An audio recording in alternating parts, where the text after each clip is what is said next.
Bu.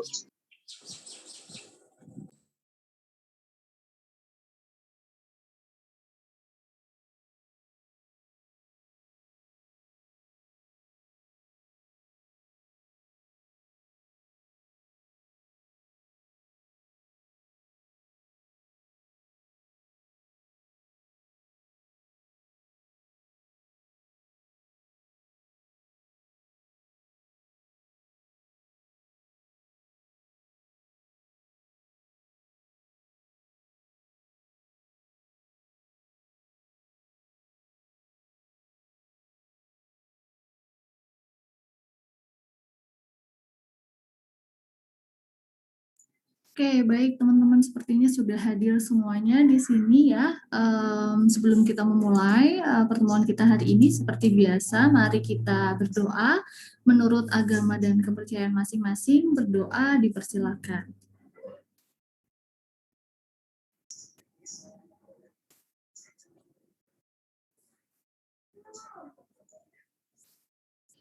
Berdoa selesai. Baik, selamat pagi teman-teman. Assalamualaikum warahmatullahi wabarakatuh. Semoga teman-teman semuanya sehat dan semangat ya, harusnya ya ini, walaupun mana nih wajah-wajahnya gitu.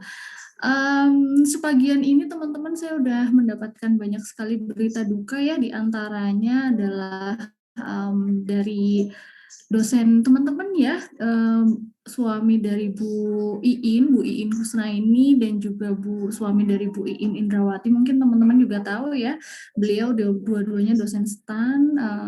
Suaminya meninggal semalam atau tadi pagi, seperti itu ya. Mohon doanya ya teman-teman. Gitu. Saya harap teman-teman di sini semuanya dalam keadaan sehat ya, dan semangat mengikuti perkuliahan hari ini. Dan seperti yang sudah kita pelajari minggu kemarin ya, minggu kemarin kita sudah membahas satu persatu terkait dengan struktur organisasi di Kementerian Keuangan ya secara umum. Dan minggu ini dan minggu depan kita akan bahas satu persatu terkait masing-masing unit eselon 1 yang ada di Kementerian Keuangan.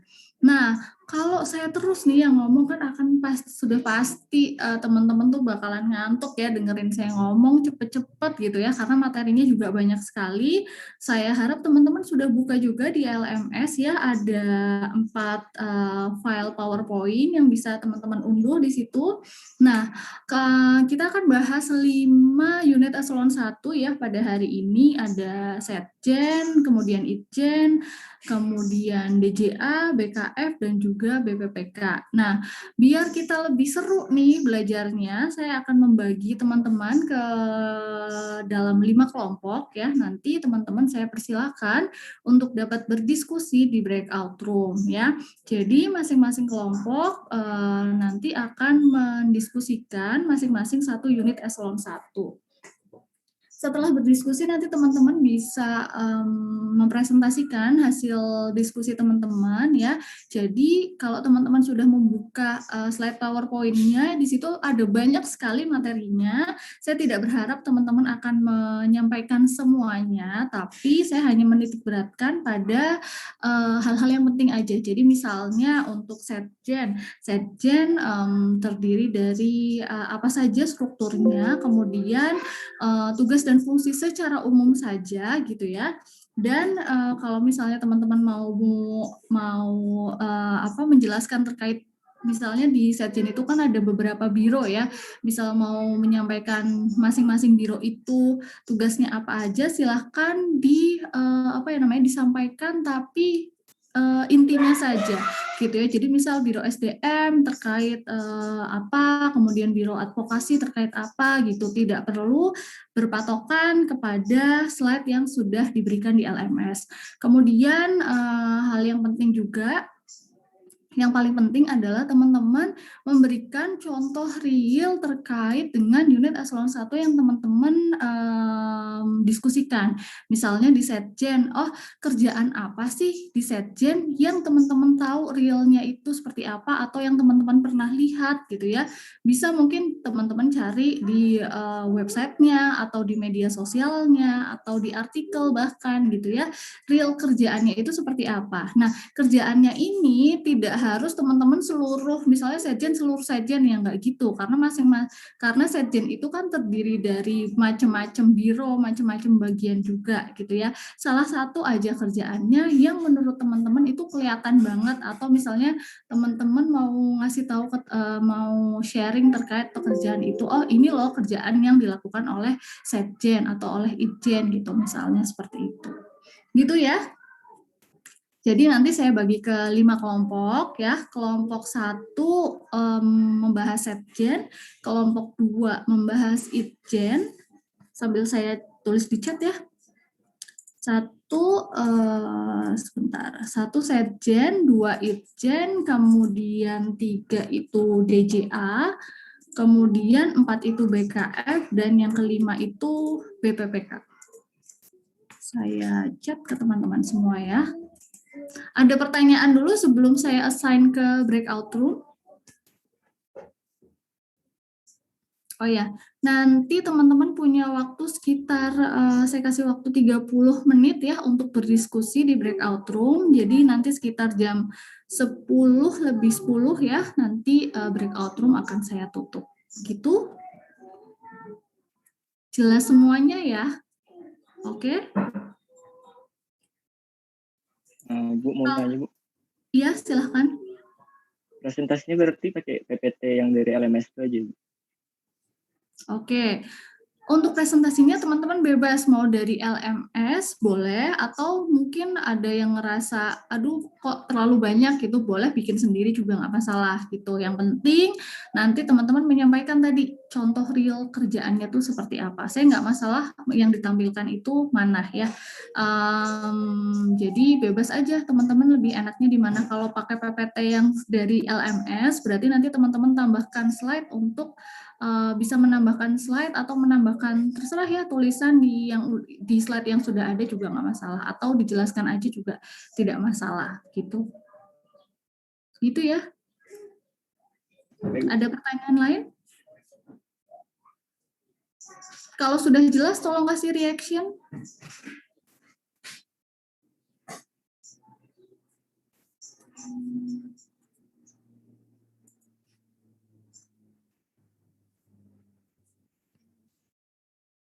Saya akan assign teman-teman ke dalam 5 kelompok.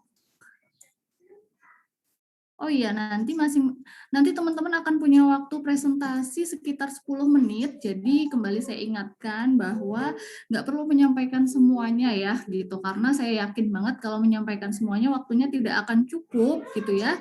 Dan lagi teman-teman juga bisa baca sendiri sebenarnya rinciannya itu seperti apa, gitu ya. Jadi nanti silahkan didiskusikan dengan teman-teman kelompoknya apa saja yang kira-kira akan disampaikan, hal-hal yang penting. Gitu, siap-siap ya. Saya buka breakout room-nya sekarang. Silakan.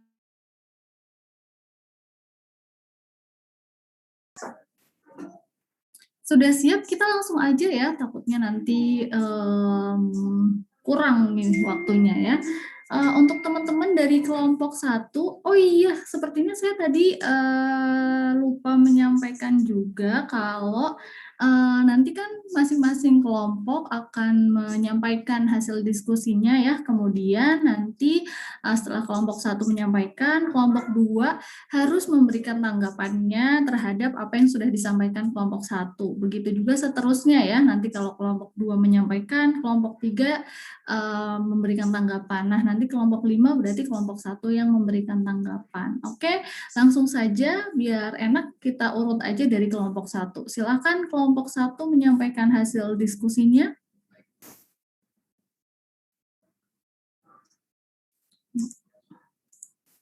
Ya, sudah saya persilakan untuk bisa saya share screen juga.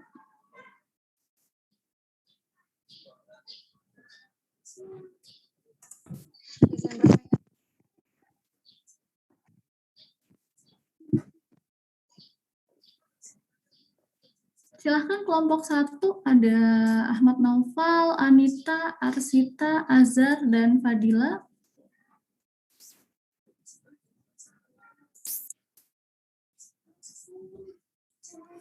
Baik Bu, izin share screen ya Bu. Silahkan.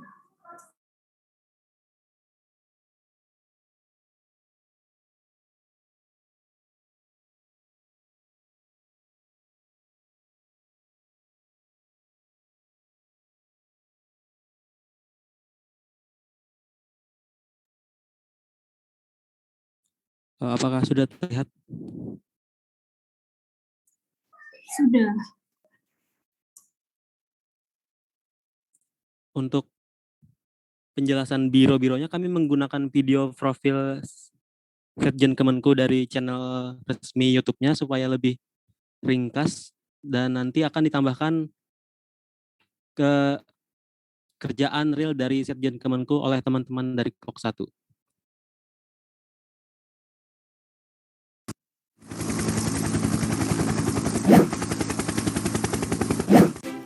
Sekretariat Jenderal sebagai penyelenggara koordinasi pelaksanaan tugas, pembinaan dan pemberian dukungan administrasi kepada seluruh unsur organisasi di lingkungan Kementerian Keuangan, memiliki posisi penting dalam mendukung kelancaran pelaksanaan tugas dan fungsi unit eselon 1 lain di lingkungan Kementerian Keuangan.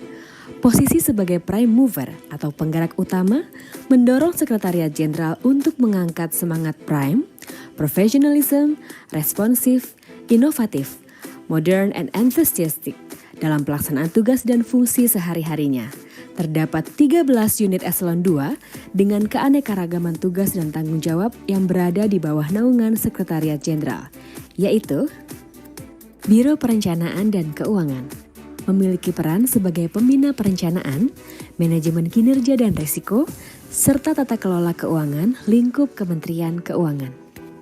Biro Organisasi dan Ketatalaksanaan memiliki peran sebagai pembina aspek Organization and Methods atau OM di lingkungan Kementerian Keuangan. Biro Hukum memiliki tugas sebagai legal unit yang mengawal produk hukum dari hulu hingga hilir sesuai dengan tugas Kementerian Keuangan. Biro Advokasi memiliki tugas memberikan bantuan hukum atau unit yang berperan sebagai pengacara yang berkaitan dengan tugas dan fungsi Kementerian Keuangan. Biro Sumber Daya Manusia memiliki peran sebagai pembina dalam pengelolaan sumber daya manusia di lingkungan Kementerian Keuangan. Biro Komunikasi dan Layanan Informasi berperan sebagai unit pembangun citra Kementerian Keuangan melalui strategi komunikasi kehumasan. Biro Manajemen Barang Milik Negara dan Pengadaan berperan sebagai pembina dan pengelola aset serta manajemen pengadaan di lingkungan Kementerian Keuangan. Biro Umum berperan sebagai supporting unit dalam pencapaian kinerja dan tata kelola bagi unit teknis di Sekretariat Jenderal dan unit lain di lingkungan kantor pusat Kementerian Keuangan. Pusat Sistem Informasi dan Teknologi Keuangan memiliki tugas mengawal layanan dan kebijakan teknologi informasi di lingkungan Kementerian Keuangan dan mengelola jabatan fungsional peranata komputer. Pusat Pembinaan Profesi Keuangan memiliki tugas dalam perumusan kebijakan, pembinaan, pengembangan dan pengawasan dan pelayanan informasi atas profesi keuangan.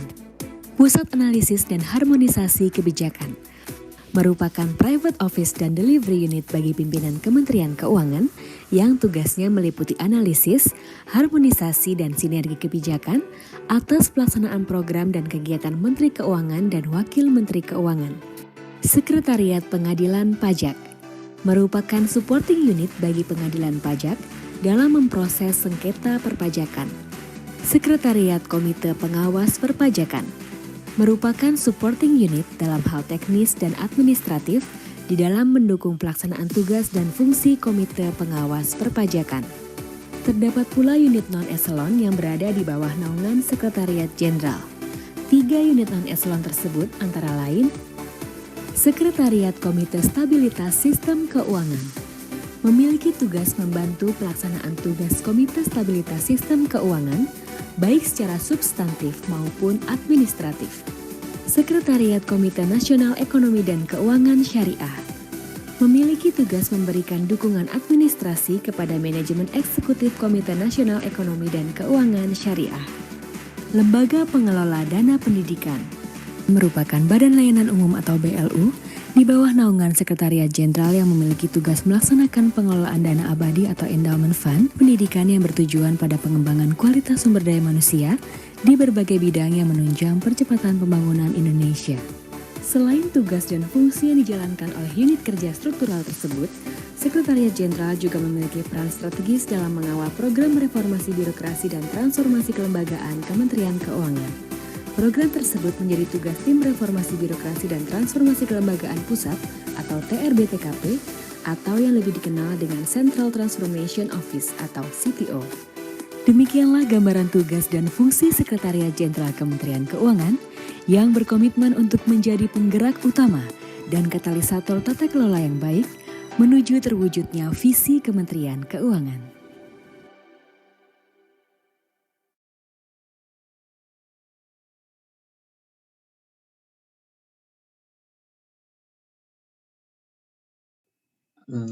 Izin Bu, lalu untuk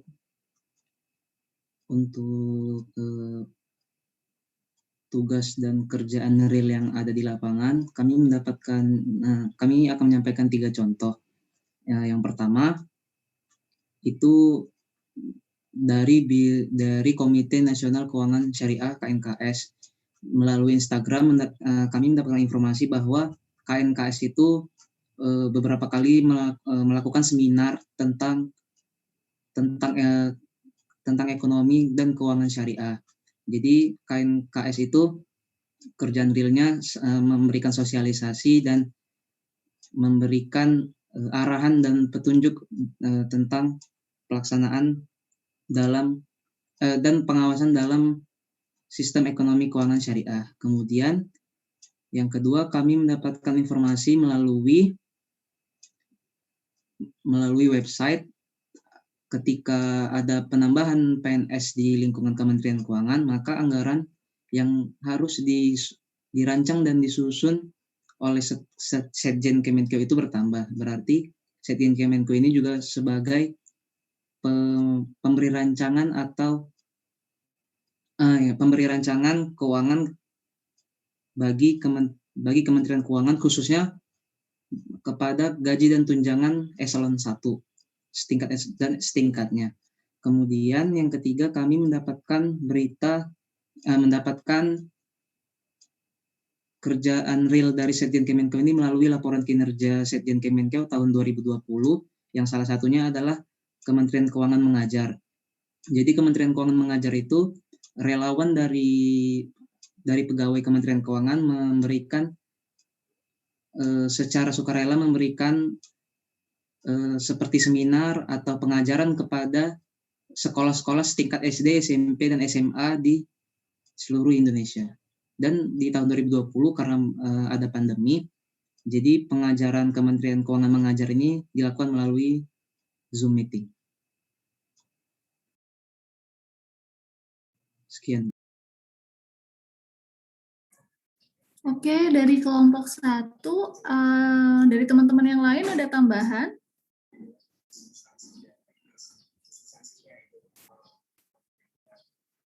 Halo? Atau ada pertanyaan atau tanggapan dari kelompok 2 atau boleh kelompok yang lain juga, silakan, terkait dengan Sekretariat Jenderal Kementerian Keuangan.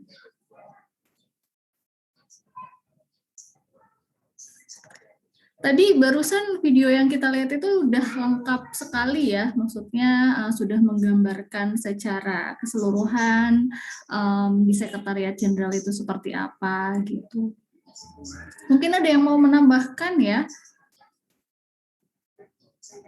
Halo, kenapa ini diam semuanya? Hai. Takut saya ditinggalin sendirian. Ya, ada yang mau memberi tanggapan nggak terkait Sekretariat Jenderal? Nanti kalau teman-teman di penempatan di Kementerian Keuangan, saya yakin banget semua urusan itu pasti akan berurusan dengan Sekretariat Jenderal. Kemarin sudah minggu lalu ya sudah saya singgung juga terkait dengan tugas si Sekretariat Jenderal ini ya. Sekarang kan apalagi sekarang kan masih work from home gitu ya. Office automation sekarang udah dimanfaatkan secara penuh gitu ya teman-teman. Pasti juga sudah tahu ada Nadine, ada Ikemenq, segala sesuatu yang berhubungan dengan teknologi itu pasti semuanya di bawah naungan dari Pusintek, Pusat Informasi dan Teknologi, Pusat, ya itulah pokoknya segala sesuatu yang berhubungan dengan teknologi informasi dan semuanya gitu. Itu semuanya Pusintek gitu ya, internet gitu ya. Nah, kalau teman-teman di KPP yang mungkin berkesempatan untuk PKL secara offline, mungkin saya nggak tahu ya apakah di DJP itu semuanya sudah pakai jaringan Kemenq ya. Jadi kalau sudah pakai jaringan Kemenq, kita punya username sendiri gitu ya, dan kita kita di situ bisa dilihat aktivitasnya. Jadi kita nggak bisa buka YouTube gitu ya, kita nggak bisa buka situs-situs yang memang dianggap tidak berhubungan dengan pekerjaan gitu misalnya seperti itu. Nah, di Setjen ini juga kalau teman-teman baca ada pembukaan CPNS untuk Kementerian Keuangan gitu ya. Nah, semuanya itu yang mengkoordinir adalah di bawah Sekretariat Jenderal yang membuat perencanaan, analisis kebutuhan, dan lain sebagainya. Untuk lingkup Kementerian Keuangan adalah di Biro SDM. Kemudian tadi ada Biro Advokasi ya, yang sudah sempat saya ceritakan juga. Jika ada kasus-kasus gitu misalnya kasus di KPKNL gitu misalnya terkait dengan aset negara ya, ada sengketa aset negara dengan orang lain, pihak ketiga seperti itu, semuanya itu dibantu oleh Biro Advokasi selaku pengacara. Jadi mungkin teman-teman yang dulu punya cita-cita gitu ya jadi pengacara bisa banget tuh di Biro Advokasi gitu ya. Jadi pekerjaannya ya menyelesaikan ya beracara di pengadilan gitu ya, beracara di pengadilan membela Kementerian Keuangan seperti itu. Cukup atau ada yang ingin menambahkan? Sudah agak terbayang nggak pekerjaan dari Setjen ini? Cukup jelas, Ibu. Cukup jelas, alhamdulillah. Oke, ya harusnya cukup jelas ya karena intinya ya sekretarisnya si Kementerian Keuangan gitu. Oke, kalau sudah cukup jelas kita lanjut dulu kali ya ke kelompok 2 langsung untuk menyampaikan hasil diskusi terkait Inspektorat Jenderal. Silakan kelompok 2 bisa langsung dimulai saja penyampaian diskusinya.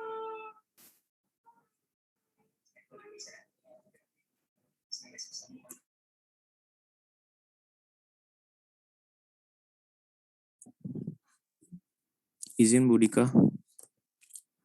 Assalamualaikum warahmatullahi wabarakatuh. Nah, setelah sebelumnya kelompok 1 membahas tentang Sekretariat Jenderal yang mengurus administrasi di lingkungan Kementerian Keuangan, kelompok kami akan membahas tentang Inspektorat Jenderal. Next. Nah, kedudukan Inspektorat Jenderal sendiri berada di bawah dan bertanggung jawab langsung kepada Menteri Keuangan. Dan Inspektorat Jenderal dipimpin oleh Inspektur Jenderal yang saat ini dijabat oleh Ibu Sumiati. Beliau merupakan sosok Inspektur Jenderal wanita pertama di lingkungan Kementerian Keuangan. Selanjutnya.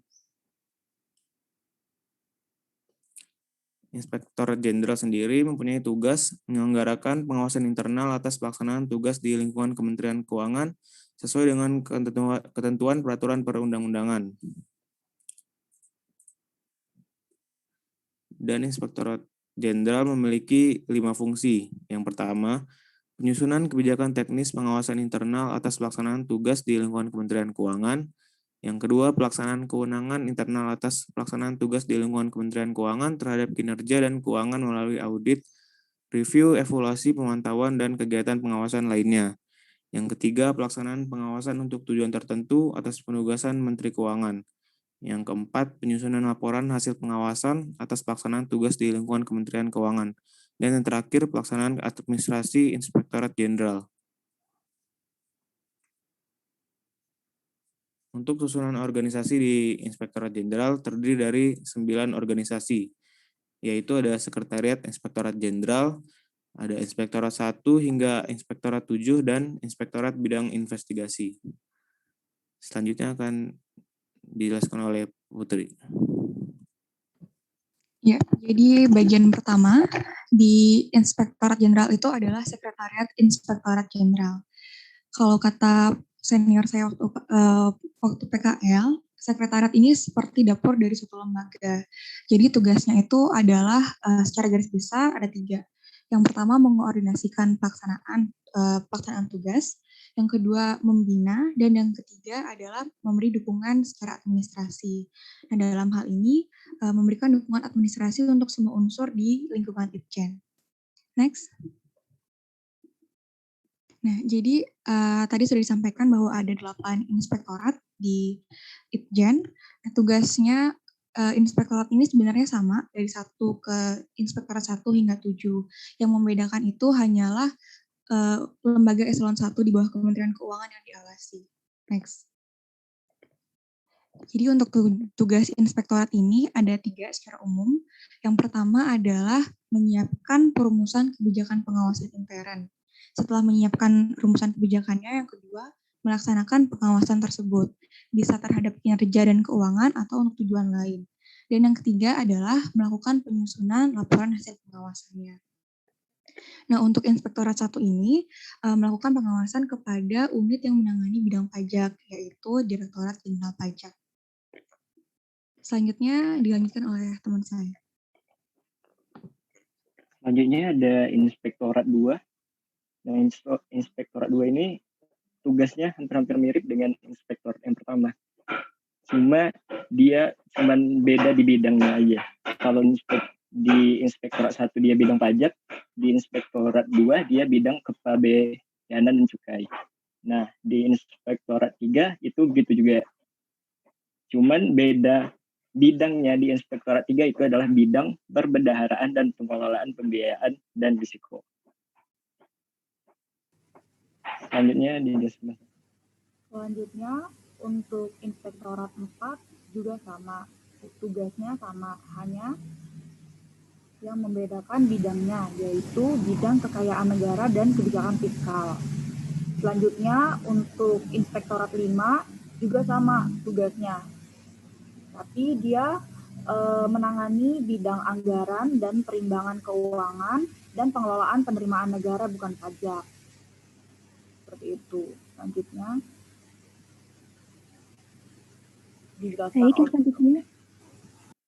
selanjutnya Inspektorat 6. Di Inspektorat 6 ini fokusnya kepada bidang pembinaan dan pemberian dukungan administrasi, pendidikan, dan pelatihan keuangan. Lalu di Inspektorat 7 ini fokus utamanya di bidang pengelolaan teknologi informasi dan komunikasi di lingkungan Kementerian Keuangan, dan juga pelaksanaan tugas pada unit yang menangani bidang pengawasan intern. Selanjutnya akan dijelaskan oleh Nisa. Yang terakhir yaitu Inspektorat Bidang Investigasi. Inspektorat Bidang Investigasi bertugas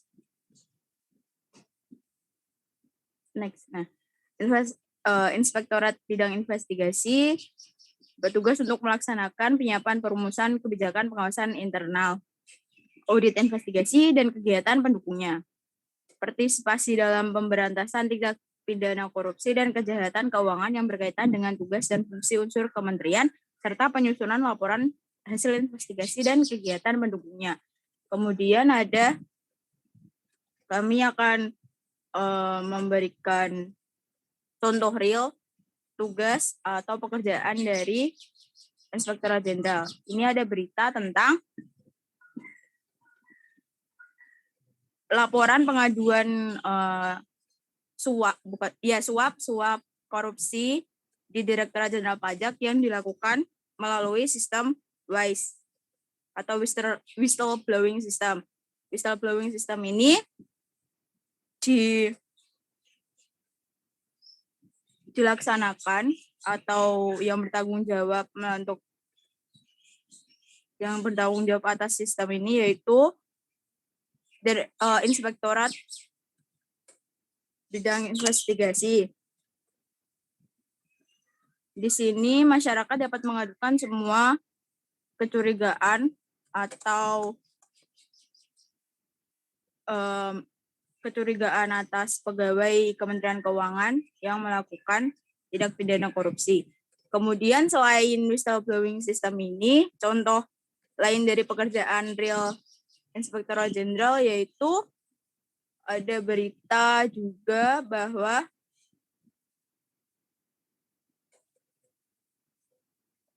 Bos Bea Cukai tepis skandal impor emas Singapura 47 triliun. Di sini Inspektorat Jenderal melakukan review dengan Direktorat Jenderal Bea Cukai untuk terkait penetapan tarif bea masuk emas batangan tersebut. Sekian yang dapat kami sampaikan. Terima kasih. Mohon maaf apabila terdapat kesalahan. Oke, terima kasih kelompok 2. Untuk kelompok 3, silahkan mau memberikan tanggapan, menambahkan, atau menanyakan sesuatu, silahkan. Izin, Bu. Ya. Oh, satu ya, Bu? Satu orang. Boleh, silahkan. Siapa dulu nih? Rara ya. Rara. Oh ya. Ya, Kalau silakan. misalkan kayak ada temuan gitu, terus nanti tindak lanjutnya kayak diserahkan ke misal diteruskan ke KPK atau si Ijen ini masih ngurusin dari awal sampai akhir. Gimana? Izin menjawab. Yang jawab ibunya atau Ibu Tika apa? Kelompok 2 dulu dong, nanti saya nambahin. Izin menjawab, Silakan. seingat saya kemarin Bu Tika bilang setiap pengaduan itu akan diterima oleh Inspektorat Bidang Investigasi.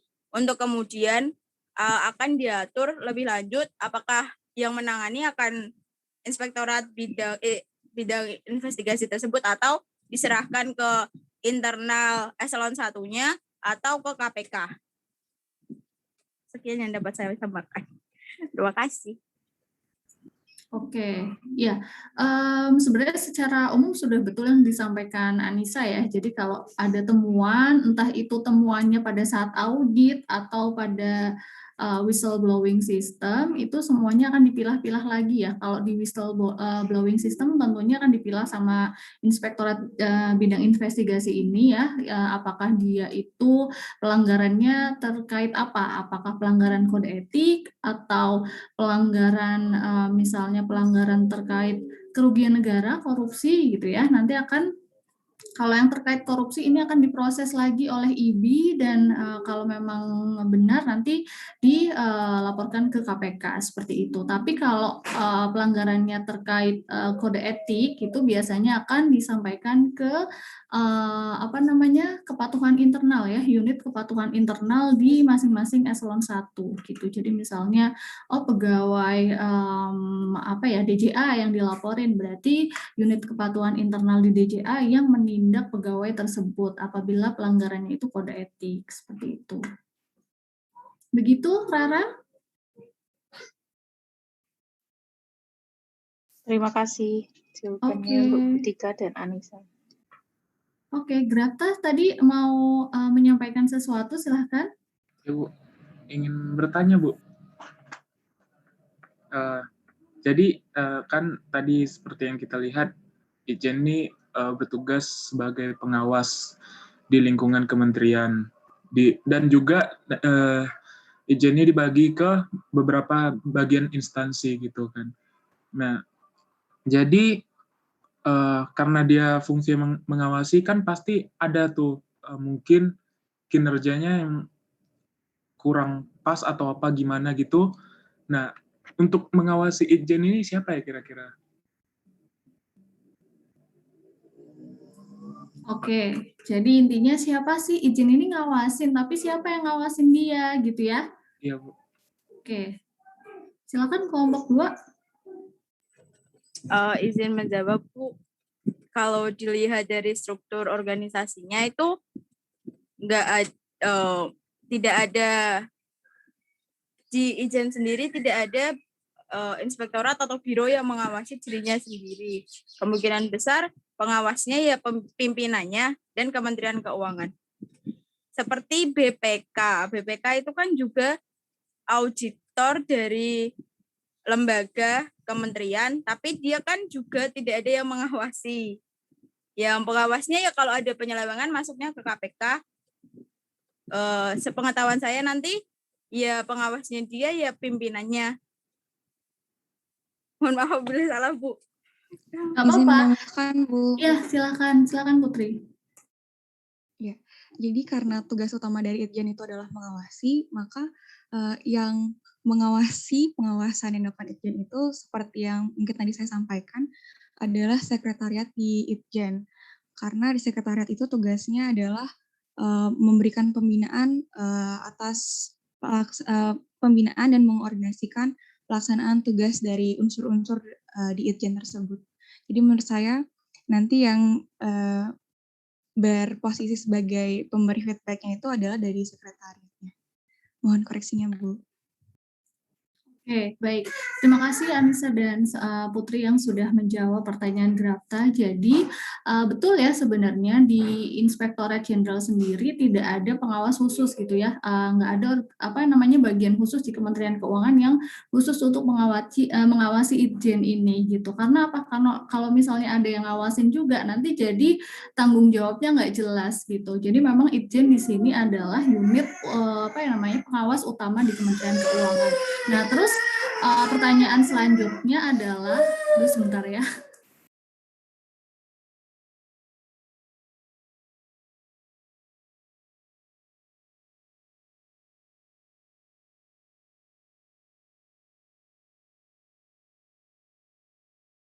Oke, jadi memang apa tadi tuh sampai lupa ya.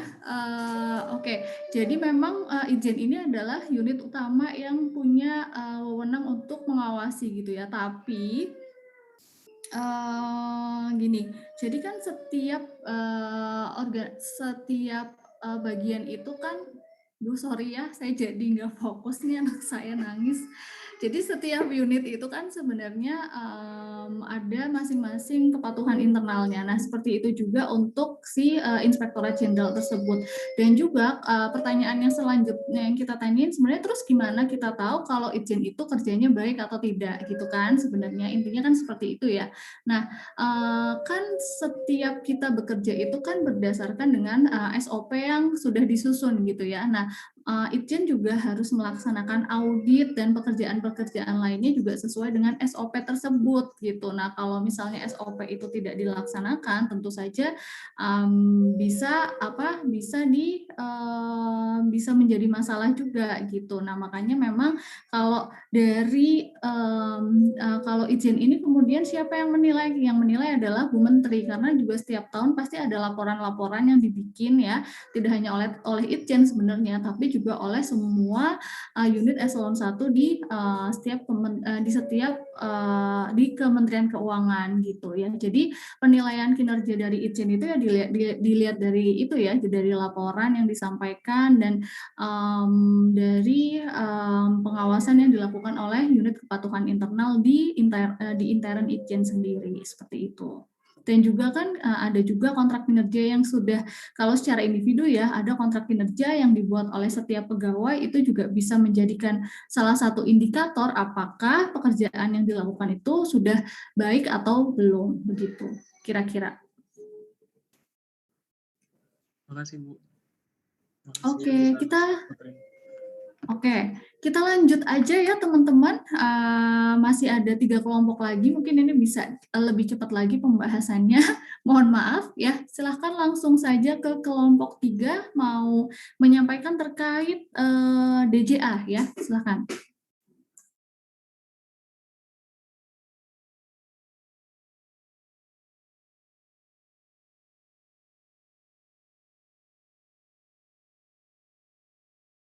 Sudah terlihat teman-teman? Sudah.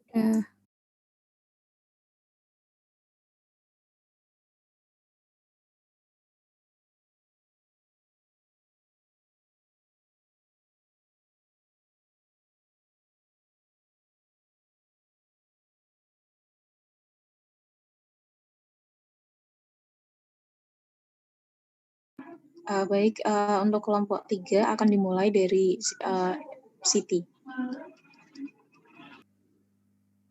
Oke, selanjutnya kita akan menyampaikan tentang Direktorat Jenderal Anggaran atau DJA. Next.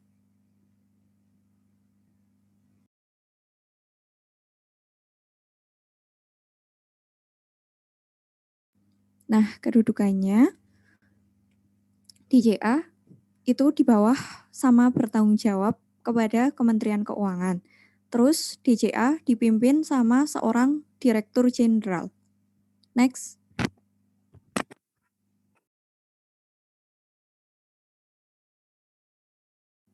Terus untuk tugasnya sendiri yaitu untuk menyelenggarakan perumusan dan pelaksanaan kebijakan di bidang penganggaran sesuai sama ketentuan peraturan perundang-undangan. Next.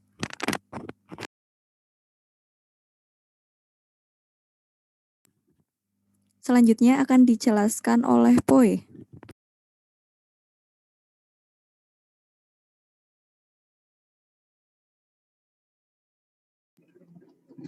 Nah, selanjutnya saya akan menjelaskan fungsi dari DJA itu sendiri.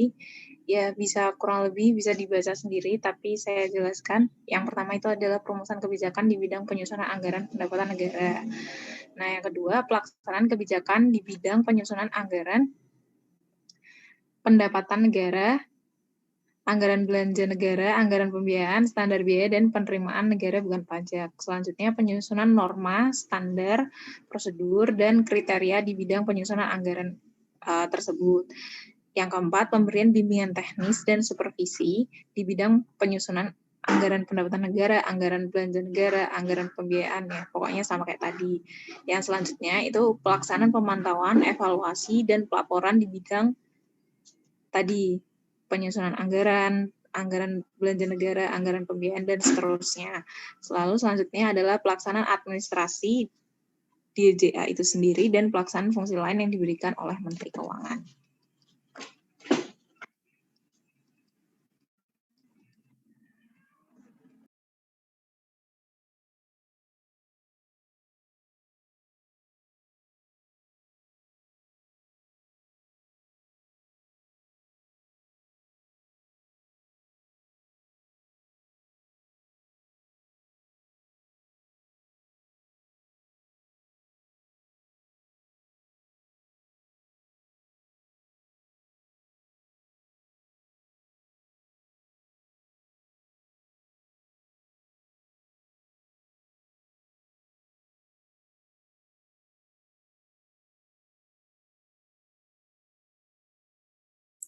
Halo.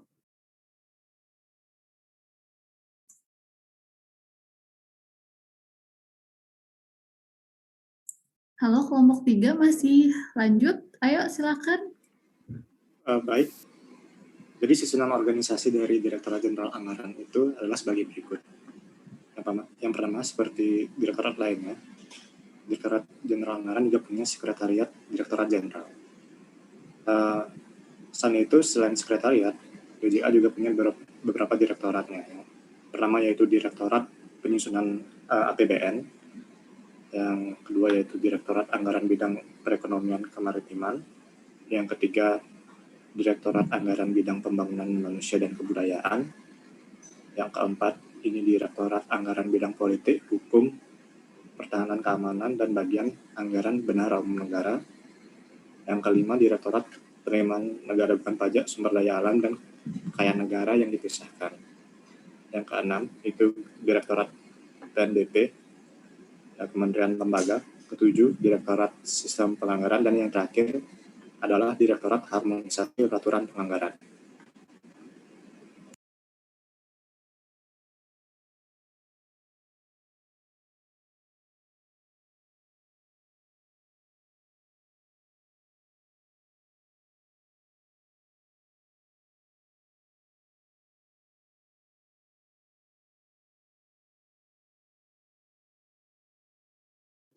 Selanjutnya, contoh pekerjaan di DJA yaitu yang pertama ada Direktorat Harmonisasi Peraturan Penganggaran yang bertugas mengharmonisasikan rancangan peraturan dan atau kebijakan di bidang penganggaran kementerian atau lembaga. peraturan jaminan sosial, dan penganggaran remunerasi agar sesuai dengan peraturan di bidang keuangan negara. Nah, berdasarkan tugas tersebut, pada tahun 2021, Direktorat HPP ini membangun zona integritas menuju wilayah bebas korupsi. Selanjutnya, graf Pak. Lalu, untuk Biro Umum mempunyai tugas melaksanakan dan mengkoordinasi pelaksanaan ketetausahaan tingkat Kementerian Keuangan dan pemberian pelayanan pelaksanaan tugas kantor pusat Kementerian Keuangan yang melaksanakan pembinaan organisasi, sumber daya manusia, keuangan, kepatuhan internal, dan barang milik negara, serta memberikan dukungan administrasi kepada seluruh unit di lingkungan Sekretariat Jenderal. Next.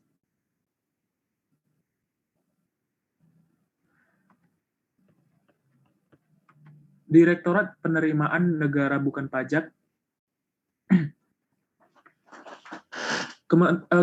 Kementerian atau lembaga mempunyai tugas merumuskan melaksanaan kebijakan, standarisasi teknis, penggalian potensi, serta pengawasan di bidang penerimaan negara bukan pajak, termasuk Badan Layanan Umum.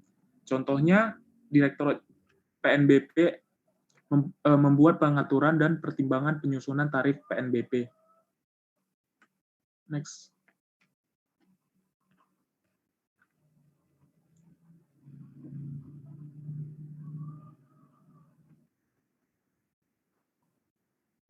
Afifah. Upaya tersebut diterjemahkan ke dalam beberapa kegiatan sebagai berikut. Pertama, penyusunan anggaran pendapatan dan belanja negara termasuk perubahannya. Kedua, pengalokasian anggaran kementerian lembaga. Ketiga, optimalisasi PNBP. Keempat, penghitungan resource envelope untuk penetapan pagu anggaran. Kemudian penetapan pagu indikatif, pagu sementara, dan pagu definitif. Penetapan perubahan pagu anggaran bagi KL terkait, dan penyusunan dan harmonisasi kebijakan penganggaran. Sekian yang dapat kami sampaikan, mohon koreksinya Bu dan teman-teman. Terima kasih kelompok 3. Silakan kelompok yang lain, kelompok 4 yang mau menanggapi.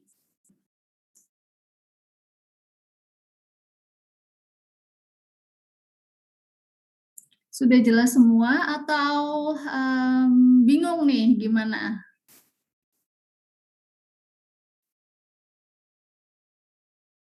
Gimana? Mungkin kalau teman-teman atau masyarakat yang masyarakat umum gitu ya masih belum terlalu ngeh gitu ya. Ini DJA sebenarnya ngapain sih tugasnya gitu ya? Karena memang tidak berkaitan dengan masyarakat secara langsung, tapi sebenarnya gini. Kalau kita ibaratkan itu ya, jadi kalau di rumah gitu, kalau teman-teman mau minta uang nih, pasti ibunya teman-teman selaku Menteri Keuangan ini pasti sudah membagi-bagikan. Oh, ini buat anak si A, anak 1 sekian, anak 2 sekolahnya sekian, untuk makan sehari-hari sekian. Nah, itu dia tugasnya DJA. Jadi mengalokasikan dana yang dimiliki oleh pemerintah gitu ya. Jadi terkait APBN, terus revisi APBN gitu ya, yang dilakukan itu semuanya dilakukan oleh Direktorat Jenderal Anggaran. Mudahnya seperti itu, biar teman-teman agak lebih terbayang gitu ya. Nah, sebenarnya memang tidak hanya itu pekerjaannya, tapi agar lebih memudahkan lah ya, memudahkan kita untuk membayangkan tugasnya si DJA ini ngapain aja. Ya, kira-kira begitu. Jadi misal ada unit eselon 1 gitu ya, seperti tahun lalu nih.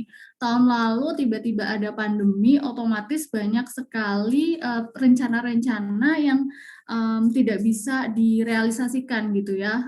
Contohnya misalnya kalau di DJP, harusnya ada penyuluhan secara offline nih, kan itu pasti ada dana yang dikeluarkan ya, entah itu untuk narasumbernya atau misalnya ada dilakukan di tempat tertentu ya, entah itu di hotel atau di mana seperti itu misalnya. Nah, itu kan tidak bisa dikeluarkan. Nah, oleh karena itu harus ada yang namanya revisi anggaran. Nah, revisi anggaran ini kemudian hubungannya dilakukan dengan si Direktorat Jenderal Anggaran ini. Kira-kira seperti itu. Begitu ya, teman-teman.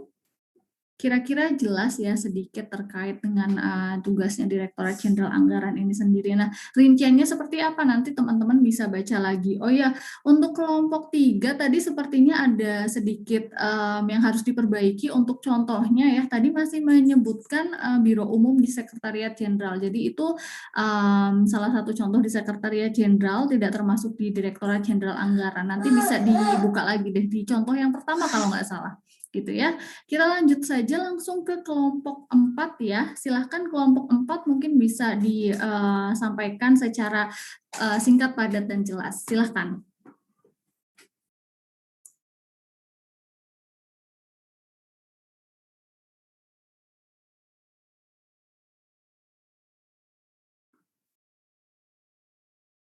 Izin menyampaikan hasil diskusi kami, Bu. Kelompok 4 tentang Badan Kebijakan Fiskal. Nah, kedudukan BKF ini ada di bawah dan bertanggung jawab kepada Menteri Keuangan. Dan BKF ini tuh dipimpin oleh kepala. Tugas dari BKF ini adalah menyelenggarakan perumusan, penetapan, dan pemberian rekomendasi atas kebijakan fiskal dan sektor keuangan sesuai dengan ketentuan peraturan perundang-undangan. Nah, BKF selanjutnya, BKF ini mempunyai beberapa fungsi, yaitu A sampai F itu, yang A, penyusunan kebijakan teknis, rencana program analisis dan rekomendasi kebijakan dalam bidang fiskal, sektor keuangan, serta kerjasama ekonomi dan keuangan internasional. Yang B, pelaksanaan, analisis, dan perumusan rekomendasi kebijakan dalam bidang fiskal dan sektor keuangan. Yang C, pelaksanaan kerjasama ekonomi dan keuangan internasional. Yang D, pelaksanaan pemantauan dan evaluasi kebijakan dalam bidang fiskal, sektor keuangan, serta kerjasama ekonomi dan keuangan internasional. Yang E, pelaksanaan administrasi badan kebijakan fiskal. Dan yang terakhir adalah pelaksanaan fungsi lain yang diberikan oleh selanjutnya dijelaskan oleh teman saya.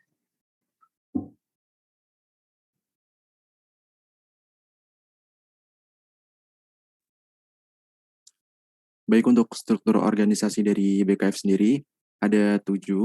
Yang pertama ada Sekretariat Badan, yang kedua Pusat Kebijakan Pendapatan Negara, yang ketiga Pusat Kebijakan Anggaran Pendapatan dan Belanja Negara, yang keempat Pusat Kebijakan Ekonomi Makro, yang kelima Pusat Kebijakan Sektor Keuangan, kemudian ada Pusat Kebijakan Pembiayaan, Perubahan Iklim dan Multilateral, serta yang terakhir adalah Pusat Kebijakan Regional dan Bilateral. Hal ini disampaikan pada PMK 229/PMK 01 2019. Next. Untuk instansi yang pertama adalah Sekretariat Badan.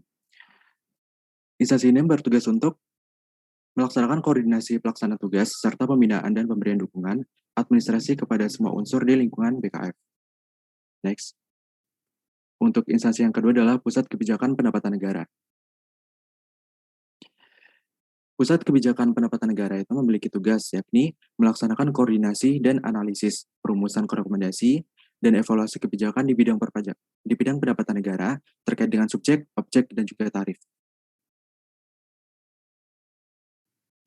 Kemudian yang ketiga itu ada Pusat Kebijakan Anggaran Pendapatan dan Belanja Negara. Tugasnya itu melaksanakan koordinasi dan analisis, proyeksi, perumusan rekomendasi, pemantauan dan evaluasi kebijakan APBN. Kemudian yang selanjutnya itu ada Pusat Kebijakan Ekonomi Makro. Tugasnya sama seperti sebelumnya, hanya saja ini terkait kebijakan ekonomi makro.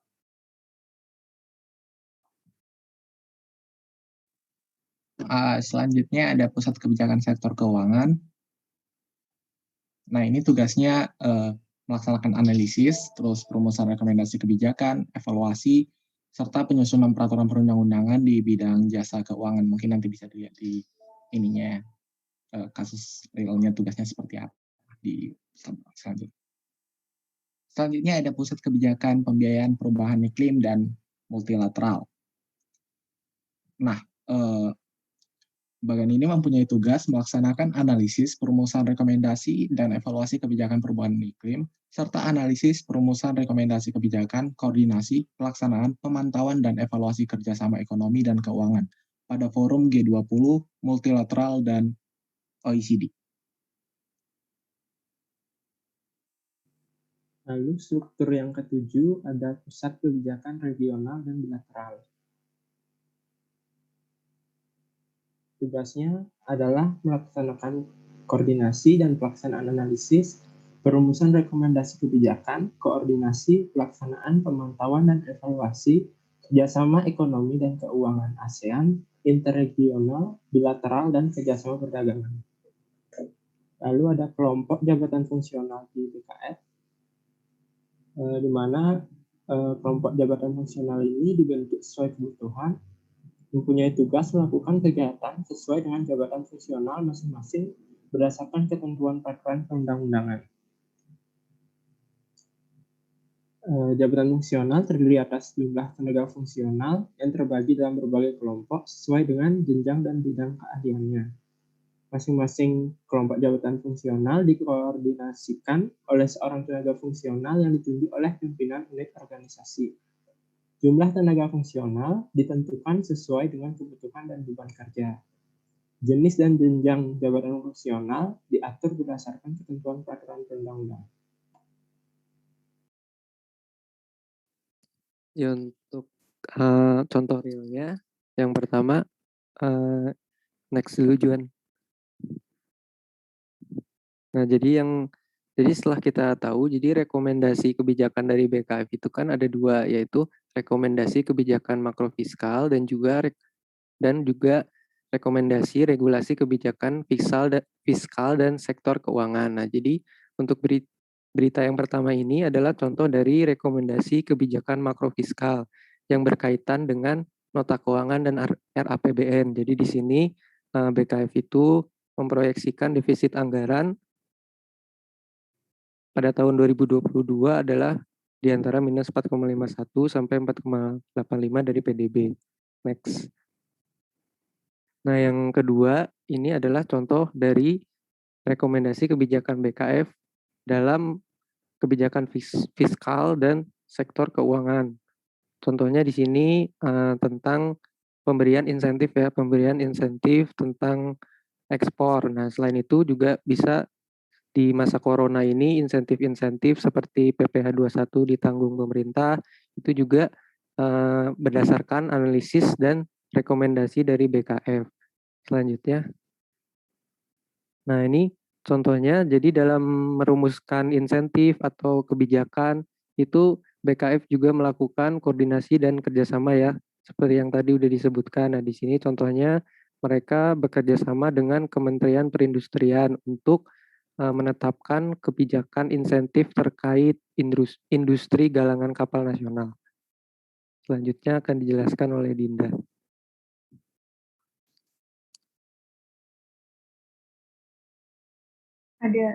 Ada contoh real yang lainnya oleh peran BKF ini dalam menyusun UU reformasi perpajakan.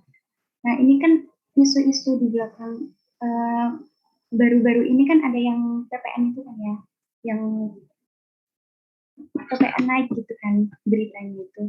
Nah, ini dari postingannya Instagram BKF kemarin itu ada penjelasan tentang kenapa perpajakan Indonesia harus direformasi. Nah, itu alasannya itu karena rasio pajak relatif rendah. Nah, salah satunya itu terus PPN itu digali lagi potensinya. Salah satunya itu pengurangan fasilitas yang diberikan.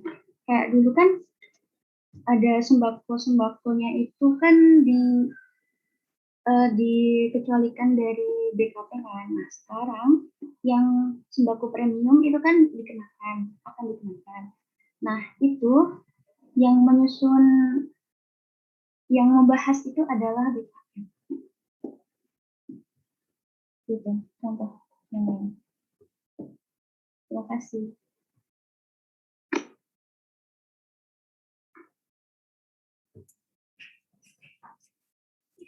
Oke, terima kasih kelompok 4 sudah atau ada yang ingin disampaikan lagi? Cukup, teman-teman ada yang ingin menambahkan Mungkin cukup ya. Jadi yang isu yang sedang hangat kemarin memang terkait PPN sembako ya. Sebelumnya tuh sembako tuh nggak pernah kena pajak, kenapa ini dipajakin gitu ya. Padahal ya itu salah satu rekomendasi yang dibuat oleh BKF ya, karena memang sebagai usaha untuk apa namanya bisa mendapatkan apa, ya. Ya, itu adalah rekomendasi yang dibuat oleh BKF. Jadi memang di BKF itu kalau teman-teman teman-teman tahu ya, di sana jabatan fungsionalnya udah proporsinya sudah lebih banyak ya daripada yang lain gitu, karena ada kebanyakan tuh ada peneliti dan juga ada analis kebijakan. Jadi awalnya itu dari peneliti ya, dari peneliti di sana meneliti terkait perekonomian dan lain sebagainya gitu ya, perpajakan. Nah, nanti dari hasil penelitian tersebut akan muncul tuh rekomendasi yang kemudian akan dianalisis oleh si analis kebijakan. Kira-kira seperti itu ya. Kita lanjut ke kelompok terakhir karena ini waktunya juga sudah mepet sekali. Kelompok 5 bisa lebih singkat lagi ya, biar kita bisa tidak terlalu lama ya, takutnya kepotong nih ya kan. Silakan kelompok 5. Udah bunyi. Selanjutnya, kelompok kami akan menjelaskan tentang BPPK. BPPK bertanggung jawab pada Kementerian Keuangan dan dipimpin oleh Kepala Badan. Terus tugasnya adalah melaksanakan diklat dan sertifikasi kompetensi di bidang keuangan negara. Fungsinya adalah menyusun kebijakan teknis, melaksanakan pendidikan, evaluasi, serta pelaksanaan administrasi BPPK. Kemudian susunan organisasinya ada Sekretariat Badan, Pusat Pendidikan Pelatihan SDM, Pusat Pendidikan Pelatihan Anggaran, Pusat Pendidikan Pelatihan Pajak, Pusat Pendidikan Pelatihan Bea Cukai, dan Pusat Pendidikan dan Pelatihan Kekayaan Negara dan Penerimaan Keuangan, dan Pusat Pendidikan dan Pelatihan Keuangan Umum. Selanjutnya, yang pertama ada Sekretariat Badan yang tugasnya melaksanakan koordinasi tugas serta memberi dukungan administrasi kepada semua unsur di BPPK. Sekretariat Badan ada bagian organisasi dan tata laksana, kepegawaian, keuangan, teknologi informasi dan komunikasi, bagian umum, dan kelompok jabatan fungsional. Selanjutnya akan dijelaskan oleh teman saya, Michelle.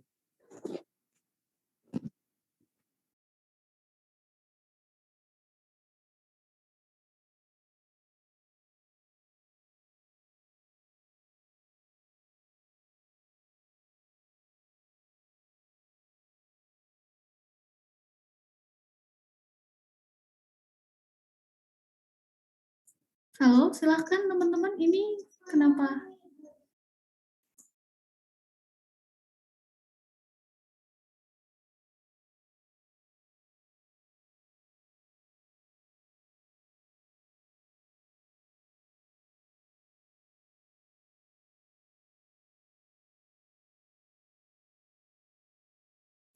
Halo, kelompok 5, gimana?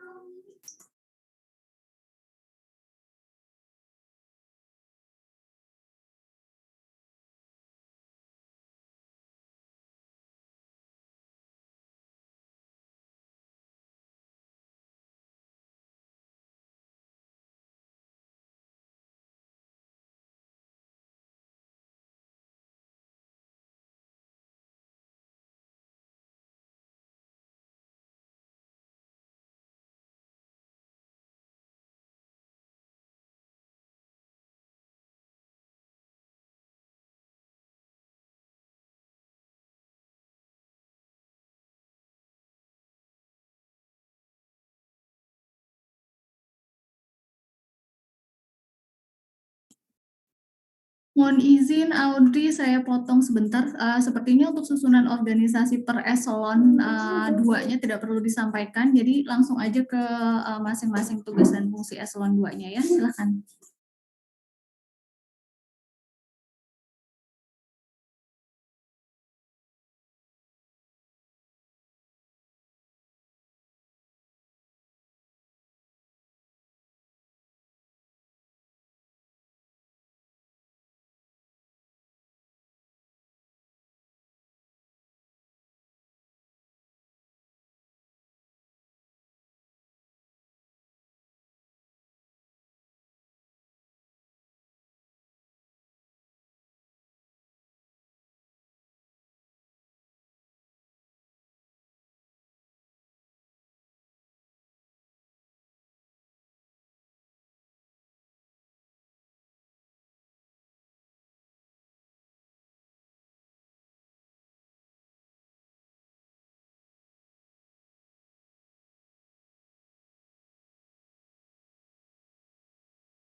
Oke, terima kasih kelompok 5 sudah menyampaikan hasil diskusi terkait BPPK. Ada yang ingin menanggapi sebelum kita tutup ya? Ini takutnya sebentar lagi selesai nih waktunya.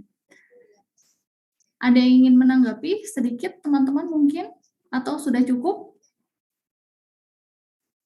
Cukup ya. Jadi kalau BPPK ini harusnya sudah tidak asing karena teman-teman juga berkuliah di PKN STAN ya, yang sebenarnya di OTK BPPK itu nggak ada gitu, tapi di OTK STAN sendiri memang secara status ya masih apa ya namanya, semua administrasinya itu di bawah BPPK seperti itu ya.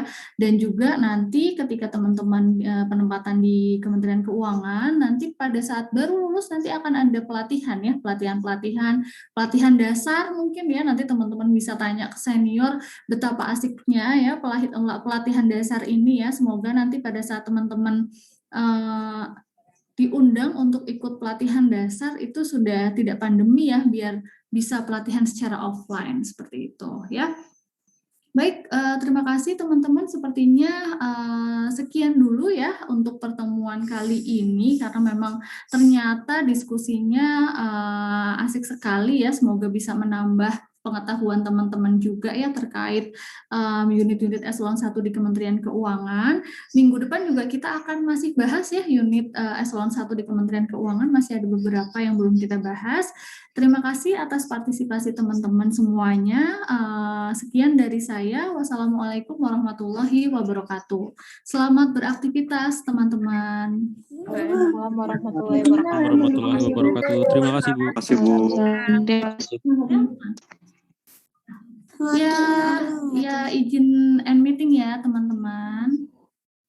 Bisa?